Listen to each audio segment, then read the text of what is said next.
12ኛ ክፍል ተማሪዎች በዚህ ሰዓት እጅግ በጣም ጭንቀት ውስጥ እንዳላችሁ ስትሬስ ውስጥ እንዳላችሁ ይታወቃል። 12 ዓመት ሙሉ የለፋችሁበትን የልፋታችሁን ውጤት ለማየት የምትተጉበት ጊዜ ነው። የሰፈር ሰው ከናንተ ብዙ ነገር ይጠብቃል። ጓደኛ፣ ቤተሰብ፣ ታላቅ ታናሽ፣ መምህራን፣ ብዙ ሰዎች ከናንተ ብዙ ነገር ኢቭን እንኳን እናንተ ራሳችሁ ከናንተ ከእቅዳችሁ አንፃር ብዙ ነገር ትጠብቃላችሁ። እኔ ነገር አሳካለሁ ያላችሁት ነገር አለ፣ ብዙ ነገር አለ። ይሄ ሁሉ ነገር በእናንተ ላይ ሲደራረብባችሁ ያስጨንቃል። ልክ ነው። ሁሉም ሰው ዛሬ ዩኒቨርሲቲ ላይ የምታዩቸው ልጆች ሁሉም ይህንን የጭንቀት ጊዜ ያለፉ ናቸው። እኔም በራሴ ጊዜ ይህንን ሁኔታ አልፌያለሁ። አይዟችሁ፣ እናንተ ብቻ አይደላችሁ። ዛሬ በዚህ ቪዲዮ ይህንን ጊዜ እንዴት አድርጋችሁ ውጤታማ ሆናችሁ የምታልፉበትን 5 መንገዶችን እነግራችኋለሁ። ይህ የጆን ኢምፓየር ዩቲዩብ ቻናል ነው። ለዚህ ዩቲዩብ ቻናል አዲስ ከሆናችሁ ሰብስክራይብ በማድረግ ቤተሰብ ይሁኑ። ቁም ነገር የምትፈልጉ ውጤታማ ለመሆን የምትፈልጉ ወጣቶች ሁላችሁም ሰብስክራይብ አድርጉ። በዚህ ቪዲዮ እንዴት ውጤታማ የምትሆኑበትን መንገድ እነግራችኋለሁ። እንዲሁም ደግሞ ቴሌግራም ቻናልን ጆይን አድርጉ። የሚጠቅሟችሁን መረጃዎችን በየቀኑ እልክላችኋለሁ ማለት ነው። ወደ ቪዲዮ እንሂድ። የመጀመሪያ ማድረግ ያለባችሁ ነገር በራስ መተማመናችሁን አሳድጉ። እኔ አሁን በራሴ ጊዜ አስታውሳለሁ። የሆነች ልጅ ኤግዛም ሩም ውስጥ ሆነን ፊዚክስ ፈተና ስንፈተን ፈንት ነቅላ ስትወጣ አስታውሳለሁ። ይቺ ልጅ አሁን ያላነበበች ልጅ አይደለችም። እንዲሁም ደግሞ ለፈተናዋ ኬር የማትሰጥ ልጅ ስለሆነች አይደለም። ይቺ ልጅ 12 ዓመት ሙሉ ተምራለች።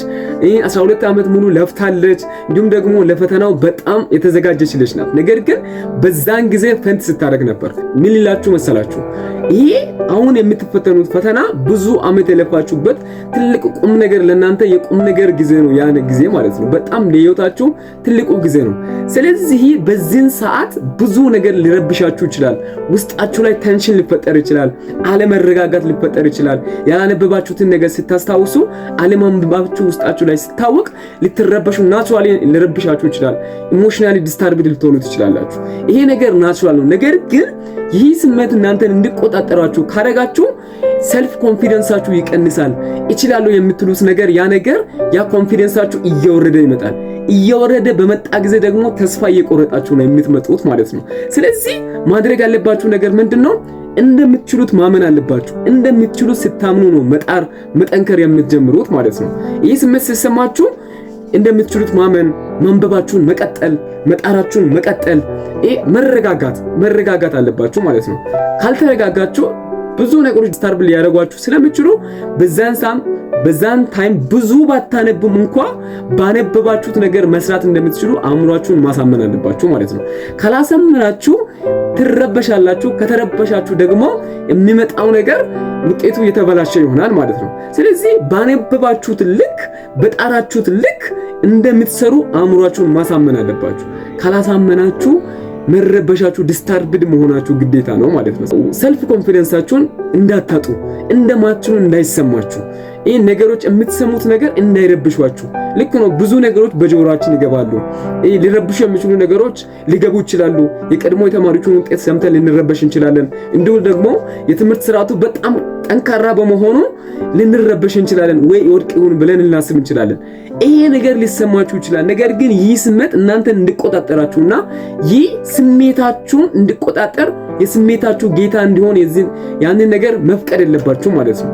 ምክንያቱም ከፈቀዳችሁ ዲስታርብድ ስለምትሆኑ፣ ዲስታርብድ ከሆናችሁ ደግሞ ፈተና ሩም ውስጥ ገብታችሁ በአግባቡ መስራት አትችሉ ማለት ነው።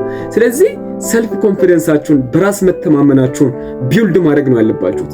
ባትጨርሱም እንኳን ካነበባችሁት ነገር ከመጣ መስራት እንደምትችሉ አእምሯችሁን ማሳመን አለባችሁ። ስለዚህ ሰልፍ ኮንፊደንሳችሁን ማሳደግ አለባችሁ።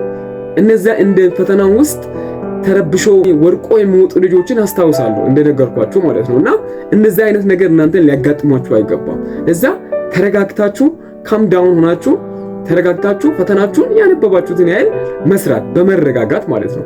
ይሄንን ነገር ማድረግ አለባችሁ። ሰልፍ ኮንፊደንሳችሁን እንዳታስወስዱ።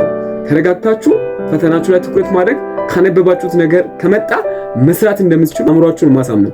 ደግሞ 12ኛ ክፍል የህይወታችሁ መጨረሻ አድርጋችሁ አታስቡ። ህይወት ብዙ አቅጣጫዎች አሏት። ስለዚህ ከዛ አንዱ አድርጋችሁ አስቡ። የምትችሉትን ያልጣሩ ያኛውን ነገር ለፈጣሪ መተው ነው ማለት ነው። ስለዚህ ያኔ ወደ መረጋጋት ትመጣላችሁ። መንፈሳችሁ ይረጋጋል። ደስተኛ ትሆናላችሁ። ደስተኛ ሆናችሁ የምትሰሩትን ነገር ላይ ደግሞ ስኬታማ ትሆናላችሁ ማለት ነው። ስለዚህ በራስ መተማመናችሁን ማሳደግ አለባችሁ። ሁለተኛ ማድረግ ያለባችሁ ራዕያችሁን አስቡ። አስቡ እስቲ ያኔ ልጅ ሆናችሁ ክላስ እየተማራችሁ እያላችሁ መምህሮቻችሁ ምን ትሆናለህ ወደፊት ስትባሉ ይሄው እንደዚህ ሆናለሁ፣ እንደዚህ ሆናለሁ፣ እንደዚህ ያደርጋለሁ፣ ቤተሰቦቼ እንደዚህ ያደርጋለሁ፣ እንደዚህ ያደርጋለሁ ያላችኋቸው ነገሮችን አስቧቸው። አያችሁ አሁን ባላችሁበት ጊዜ መምህር ክላስ አለመጨረሱ፣ እናንተ ደግሞ አንብባችሁ መጽሐፋችሁን አለመጨረሳችሁ፣ ትምህርቱ ደግሞ ከ9ኛ ክፍል እስከ 12ኛ ክፍል መሆኑ ይሄ ነገር ሁሉ ነገር ሲደመር ያቀዳችሁትን ነገር አቺቭ ማድረግ እንደማትችሉ ውስጣችሁ ላይ ይሰማል፣ ስፖንታኒየስሊ ማለት ነው። ያኔ ማሰብ ያለባችሁ የሆናችሁ የነገራችኋቸውን ራእያችሁን ያኔ የነገራችሁትን ራእይ ውስጣችሁ ላይ ቪዥን አድርጋችሁ የያዛችሁትን ያንን ነገር ማሰብ ነው ያለባችሁ። እንዲህ አደርጋለሁ፣ እንዲህ ሆናለሁ፣ እንደዚህ አድርጌ እንደዚህ ሆናለሁ፣ ዩኒቨርሲቲ ገብቼ እንደዚህ አደርጋለሁ፣ ይሄንን እማራለሁ፣ እንዲህ ያላችሁትን ነገር ነው ያኔ ማሰብ ያለባችሁ ማለት ነው። ይሄንን ካላሰባችሁ በዛም ታይም በሚሰማችሁ ስሜት ከተጠቃችሁ ያኔ እንደማትችሉ ስለሚሰማችሁ የማንበብ ኢኒሺዬሽናችሁ ይቀንሳል ማለት ነው። እንደማትችሉ አእምሯችሁ ደግሞ ካመነ ስፖንታኒየስሊ ከውስጣችሁ የሚመነጨው ነገር ያለ ማንበብ ስሜት በቃ እንደዚህ ሆናለሁ አይደል እንዴ ይሄን አችብላላ ላላደርግ ይችላል ብላችሁ የማንበብ ፍላጎታችሁ አፍታይቱ እየቀነሰ ይሄዳል ማለት ነው። ስለዚህ ያኔ ያሰባችሁትን ነገር እንዲያደርጋለሁ ያላችሁትን ነገር ማሰብ አለባችሁ ማለት ነው። ያኔ ስታስቡ ማይንዳችሁ በፖዚቲቭ አይዲያዎች በፖዚቲቭ ታውቶች ይሞላል። ያኔ ደግሞ ማንበብ መጣር ደግሞ ሰዎችን መጠየቅ ያንን ነገር ትቀጥላላችሁ ማለት ነው። ያኔ ነው ስኬታማ መሆን የምትችሉት። ስለዚህ ይሄ ድካም ስሜት ሲሰማችሁ የሆነ ነገሮች ሲያስጨንቋችሁ እየተዘጋጃችሁ እያላችሁ ያኔ ድሮ ያሰባችሁትን ነገር ድሮ እንደዚህ ያደርጋሉ ያላችሁትን ነገር አስቡ። ያኔ ኢነርጂ ማግኘት፣ መበርታት፣ መጠንከር የማንበብ ፍላጎታችሁ እየጨመረ ይመጣል። ስለዚህ ራእያችሁን ደጋግማችሁ አስቡችሁ። ራእያችሁን ስታስቡ በማይንዳችሁ ያንን ነገር ስታሰላስሉ ኃይላችሁ እየጨመረ ይመጣል። የማንበብ ፍላጎታችሁ እየጨመረ ይመጣል። ያኔ ስኬታማ መሆን ትችላላችሁ ማለት ነው። ስለዚህ በሁለተኛነት ራእያችሁን በደንብ አድርጋችሁ አስቡ። በቃ ያንን ነገር ስታስቡ ያንን ራእይ ያሰባችሁት ነገር ዩኒቨርሲቲ ውስጥ በመግባት የሚሳካ ከሆነ የግድ ከዛ ከድካም ስሜት አይሆንም ብላችሁ ከደመደማችሁት ሐሳብ ወጣችሁ መጠንከር ትጀምራላችሁ ማለት ነው። ስለዚህ ይሄንን ማድረግ አለባችሁ በሁለተኛነት ማለት ነው። ሶስተኛ ማድረግ ያለባችሁት ጥያቄዎችን በደንብ አድርጋችሁ መስራት አለባችሁ። እኔ አሁን ከራሴም ላይፍ ሼር የማደርግላችሁ ነገር ምንድነው ጥያቄ መስራት በጣም ይጠቅማል። ቢኮዝ ማትሪክ ማለት ጥያቄ ነው አይደለ? ጥያቄ ነው ያነበብነውን ነገር ምን ያህል እንዳወቀን በጥያቄ ነው ያ ነገር የሚመጣው ማለት ነውና በጥያቄ ነው አይደለ ማትሪክ የሚመጣው። ስለዚህ ያንን ጥያቄ ቀድማችሁ ፕራክቲስ ስታደርጉ ያ ማትሪክም ራሱ ጥያቄ ነው። ከጥያቄ ጋር በደንብ ፕራክቲስ ራሳችሁን ካደረጋችሁት ጥያቄውን አዳፕት ታደርጋላችሁ ማለት ነው። አንዳንዴ ምናልባት ካያችሁ ላስት ይር ኤግዛሞችን ስትሰሩ ብዙ ጥያቄዎች ይደጋገማሉ ማለት ነው። 2017 ላይ የመጣ ጥያቄ 2018 ላይ ሊመጣ ይችላል። 2010 ላይ መጣ፣ 2011 ላይ መጣ፣ 17 ላይ መጣ፣ እንዲሁ 18 ላይ ሊመጣ ይችላል ማለት ነው። ኢቭን ቀጥታ ጥያቄው ራሱ ባይመጣ ኮንሰፕቱ ተመሳሳይ ሆኖ ነው የሚመጣው ማለት ነው።